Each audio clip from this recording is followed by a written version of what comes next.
Honnêtement, les gars, je sais même pas par quoi commencer. Est-ce que je dois être salé? Est-ce que je dois me dire que c'est simplement parce que les joueurs, voilà, ils sont pas en vacances, mais c'est la fin de saison, l'avant-dernier match de Liga? Ou est-ce que je dois tous les allumer un par un parce qu'ils ont été tous catastrophiques? Honnêtement, je sais pas, et je pense que je vais quand même les allumer parce qu'il y en a certains qui n'ont plus leur place au Real Madrid. Ceballos, je parle de toi. On se prend, je crois que ça doit être le deuxième, je crois que ça doit être le deuxième but pour Villarreal, ils sont le deuxième but de Charlotte, parce que tous les buts de Villarreal ont été inscrits par Charlotte, qui a fini Pichichi, qui a 3 buts d'avance sur Dovbyk à une journée de la fin. Donc on vient de plomber les chances de Bellingham d'avoir un Pichichi, mais s'il a été blessé, il a manqué 3 matchs aussi, injustifiés, mais bon bref. Ouais, dégoûté parce que tu rentres dans les vestiaires, une victoire 4-1, maîtrisée, et tout le monde est en osmose, tout le monde est très bon. Il y a très peu de déchets à part Militao qui est éclaté et par Ceballos qui est fantomatique et balle au pied qui n'apporte rien et qui fait n'importe quoi et qui est tout simplement nul à chier. Et ouais, tu te fais avoir bêtement par de la suffisance, par comment dire, tu pètes plus que ton cul en fait.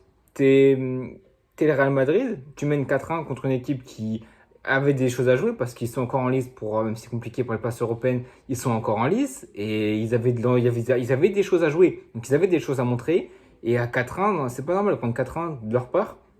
Ils nous l'ont très bien montré parce que nous, on a fait preuve de suffisance, on a fait preuve de négligence, de facilité. Où on s'est dit, voilà, on Villarreal, on leur met 3 buts d'avance, ça va, ils vont pas revenir. Et tout s'est joué en quoi? 15 minutes? 15 minutes dans des mi-temps. Charlotte qui est le quatrième but. Mais c'est, alors, j'étais devant ma télé, j'étais même pas dégoûté, j'étais subjugué par la beauté de ce but. Le jeu en une touche, c'était magnifique, c'était splendide, c'était juste techniquement. Et à la finition, c'est pareil, c'est Charlotte qui a été juste. Franchement, non, c'était une partition au niveau du quatrième but et même de tous les buts en général. Il y a eu 8 buts dans ce match, je ne me rappelle pas du tout de tous les buts. Mais ouais, franchement, Villarreal, bravo à eux. Un gros coup de chapeau à eux parce que s'ils ont su marquer ces buts, c'est aussi parce qu'ils se les ont créés les occasions. Même si, voilà, j'ai parlé de. Pas du plus gros flop du match, mais si en fait, du plus gros flop du match, pourquoi je retiens mes mots? Militao, poto, depuis ta blessure, ça fait quelques reviews, quelques jours, quelques semaines que je le dis. Militao, il ne peut pas jouer cette finale de Ligue des Champions. Son corps, il n'est pas au niveau. Mentalement, il n'est pas au niveau. Il est beaucoup trop faible. Ce mec, normalement, c'est un grand gaillard. Il est plus grand que Rudiger, il me semble. Il est affûté. Il se fait bouger. Il doute. Dans ses prises de décision, il y a du doute. Je sens de la fébrilité. Tu as les jambes qui claquent. Non, Militao, tu ne peux pas te permettre de faire des trucs comme ça. Vous voyez, je suis sûr que vous passez le replay des 3 premiers buts sur l'image de Militao. Il s'est fait prendre dans le dos, il s'est fait prendre dans l'aérien. Et attention à ça, Dortmund, ça peut être une arme qu'ils peuvent utiliser contre nous. Déjà sur les coups de pied arrêtés, on est éclaté au niveau défensif, même offensif. Et niveau aériennement, mais oh là là, mais c'est une catastrophe depuis le début de cette saison. C'est une catastrophe. Et Dortmund, c'est leur point fort, donc il faudra faire attention à ça. En plus, avec des grands gaillards qu'ils ont, Fulkrug, Hummels, Schlotterbeck, etc., ça va être compliqué à défendre. Mais ouais, franchement, tu vas voir les 3 buts, Militao est impliqué sur les 3 buts et pas dans le bon sens, mais ouais, franchement, Militao a été nul et ne doit pas jouer cette finale. Et pour moi, c'est clair et net. Ancelotti ne fera pas jouer cette finale. On était sur quoi? 4 matchs en Liga sans avoir encaissé de but. Et là, bon, voilà, on s'en prend 4 d'un coup, ça fait mal, ça met en néant tout ce qu'on avait fait. Lui, le pauvre qui se prend 4 buts, il peut pas faire grand chose, sachant qu'en plus, il fait des parades, il sort des tirs, donc on peut s'en prendre encore plus. Donc moi, j'incrimine pas du tout lui, j'incrimine cette défense qui a été catastrophique défensivement, en tout cas. Cette charnière qui a pas été bonne, même si Rudiger a été pas trop mal. Tu peux pas te permettre de faire des choses comme ça. Et le pire, c'est que voilà, c'est nul, il fait mal parce que normalement, tu dois gagner 4-1 comme ça. En plus, tu es en pleine confiance, tu produis un football magnifique, total, splendide. Je suis subjugué en voyant ces joueurs qui font un match aussi incroyable en première et des hommes qui se sont transformés en enfants et qui m'ont déçu et qui ont baissé dans mon estime. Tu peux pas te permettre de faire des trucs comme ça et te prendre 3 buts en même pas 15 minutes, même si c'est bien négocié par Villarreal. Tu peux pas faire preuve de suffisance et d'être aussi hautain et aussi, comme on dit, pas du manque de respect, mais tu, tu prends Villarreal pour de la merde et tu te fais punir et c'est bien fait pour nous, c'est bien fait pour eux et pour nous. Franchement, bravo à Villarreal. Mais ouais, pourtant tu fais la première mi-temps, mais oh, Güler, mais le festival. Déjà, c'est le meilleur joueur du Real Madrid sur le deuxième mi-temps. Même en deuxième mi-temps, tout le monde, tous les Madrid ont été éteints. C'est le seul qui a apporté un peu de joie offensivement. Donc ça a été le meilleur joueur en deuxième mi-temps, en première mi-temps. Il te fait un doublé magnifique avec des actions. Voilà, Modric qui était magnifique, balle au pied première. Alors qu'en deuxième mi-temps, il a été balle au pied, c'était très compliqué pour lui, même si dans l'activité sans ballon, il a été bien meilleur que ce qu'il est balle au pied. Ce qu'il a été balle au pied, pardon. Mais ouais, n'importe quoi. Brahim qui a été un des pires attaquants aujourd'hui avec Rosselló qui a été fantomatique, même s'il a marqué. Je parlais de Arda Güler incroyable, franchement, il a mis plus de buts que Lamine Yamal, un de plus que Yamal avec 6 fois moins de temps de jeu, je vais mettre l'image là, bref, c'est n'importe quoi. Mais honnêtement, Güler, il m'a impressionné dès qu'il rentre, dès qu'il a un peu de temps de jeu, il négocie tellement bien les actions, vraiment, même si à un moment donné, voilà, tu vois que c'est un jeune, à un moment donné, deuxième mi-temps, où je crois, ils sont revenus à 4-4, ou c'était encore un 4-3, je sais plus, mais là, il peut une belle passe de Modric un peu derrière lui, donc à contrôler et à se remettre dans le sens du jeu pour frapper, c'est compliqué. Mais voilà, ça prouve bien qu'il n'a pas encore il a pas encore la témérité et la justesse et dans son mental que ça va pas assez vite pour finir des actions comme ça. Ça prouve bien qu'il est jeune et qu'il a encore besoin d'expérience et de temps de jeu. Mais ouais, franchement, les deux buts timés, ils sont magnifiques. Le premier, incroyable.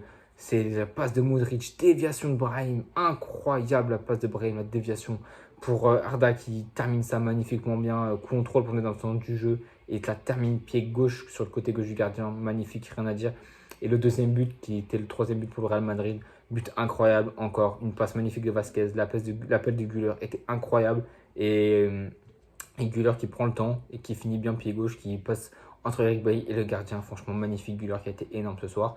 Lucas Vasquez qui a fait 2 passes décisives aussi, qui a été très bon au niveau des passes, même si voilà, défensivement c'était plus compliqué, même si c'est pas... Moi je lui attribue pas ce fait de se prendre 4 buts, mais voilà, il faut aider plus en défense. Mais ouais, au niveau des passes, 2 passes décisives pour Lucas et pour Brahim.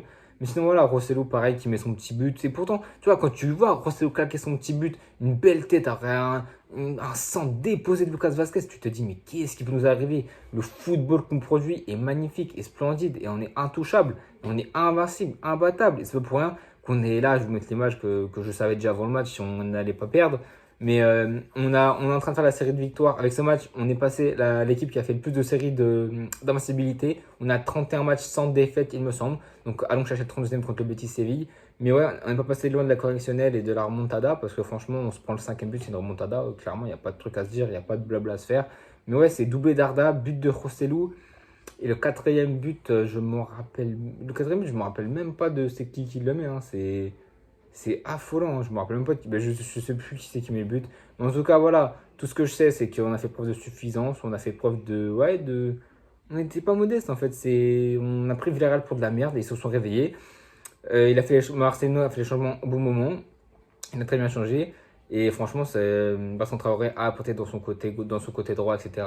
Et ouais, franchement, je suis dégoûté de l'issue de ce match, mais même si tu me dis on fait un nul au début du match, bon ça va, tu vois, on est en fin de saison, il y a des joueurs qui rentrent un petit peu, Mario Martin qui est rentré aussi un petit peu, voilà, t'as des jeunes qui jouent, t'as des joueurs qui ne jouent pas en temps normal comme les Arda, etc., qui jouent peu avec la concurrence qu'il a, là il joue un petit peu, mais quand tu vois la Ceballos, mais qu'est-ce qu'il a été nul, mais oh là là, mais balle au pied, qu'est-ce qu'il était mauvais, même Rosselló, il n'a pas fait grand-chose de pauvre, c'est numéro 9, t'es esselé comme ça, c'est compliqué, mais ouais, franchement...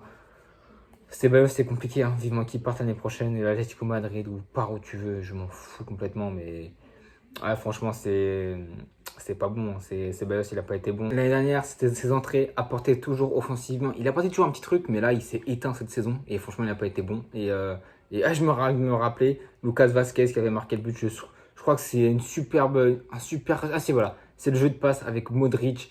Brahim et ensuite il me semble que c'est sur Lucas Vasquez, il me semble, peut-être que je dis des bêtises, mais en tout cas voilà, peu importe, dans tous les cas j'étais déçu de ce match, j'étais déçu de cette issue parce que je me suis dit j'ai passé une bonne soirée, etc., tranquillement à regarder le match, voilà, on gagne 4 à la mi-temps, on va jouer tranquillement. Au final ils se sont fait secouer par Villarreal, on s'est fait secouer par Villarreal et Villarreal a bien joué, on a pu mettre le 5e, voire même le 6e, l'Union était très bon, mais au final voilà, tant mieux pour nous qui ne marquent pas, mais honnêtement c'est pas inquiétant parce que là c'est l'équipe bis, etc., des joueurs qui sont en manque de temps de jeu, en manque de rythme, et tu n'as pas le droit de te faire remonter comme ça. Tu as manqué de mental, tu as manqué de respect à Villarreal et tu t'es fait punir. En tout cas, les gars, nous, on se retrouve très bientôt pour le prochain débrief. Ça sera les barrages entre Saint-Etienne et peut-être Rodez ou le Paris FC. On verra. En tout cas, à la Madrid, les gars. Et oublions ce qui vient de se passer.